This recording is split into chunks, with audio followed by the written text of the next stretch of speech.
Jeudi 13 juillet, la communauté de communes du Val d'Argent, les villes de Sainte-Croix-aux-Mines et de Sainte-Marie-aux-Mines ont signé la convention cadre du programme Petite Ville de demain pour les communes de moins de 20 000 habitants.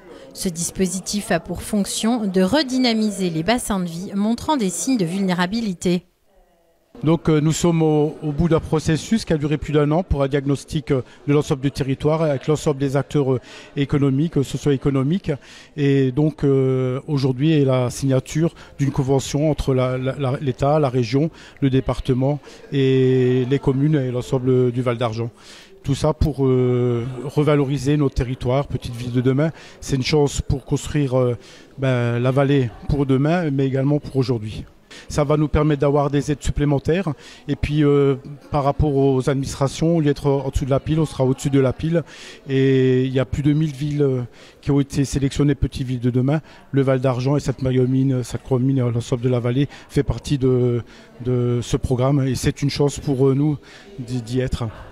Ce programme permettra de rendre les bourgs-centres plus attractifs et plus agréables. Et pourquoi pas attirer aussi de nouveaux habitants dans la vallée. Suite à un travail de diagnostic, nous avons identifié les enjeux prioritaires pour remettre en valeur le territoire et permettre de définir une nouvelle spirale positive. Le premier travail est axé autour de l'habitat, parce qu'on a une ville, Sainte-Marie, et même au-delà une communauté de communes qui ont été dimensionnées pour une population du début du siècle dernier, où on avait plus de 12 000 habitants à Sainte-Marie. Aujourd'hui, on en compte un peu plus de 5 000, ou plus de 20 000 habitants dans le Val d'Argent. Aujourd'hui, on est un petit peu moins de 10 000. Et donc, on a vraiment cette problématique de logement dégradé sur Sainte-Marie et sur Sainte-Croix.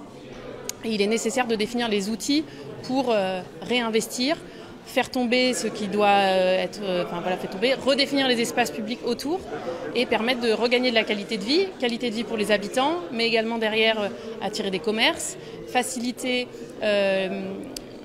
l'embauche de salariés qui trouveront un logement sur le territoire aussi pour nos entreprises locales, faciliter le recrutement de bénévoles dans nos associations et le fonctionnement de nos associations parce que de nouveaux membres pourront participer. Bien sûr, préserver nos services publics et en particulier nos écoles. Donc on travaillerait d'abord sur l'habitat, mais parce que cela rejaillira sur l'ensemble des services. Le Val d'Argent cherche aussi à trouver des solutions alternatives en matière d'énergie. Cette transformation se fera au long terme avec l'aide financière des partenaires comme la communauté de communes, la collectivité européenne d'Alsace, la région Grand Est et l'État.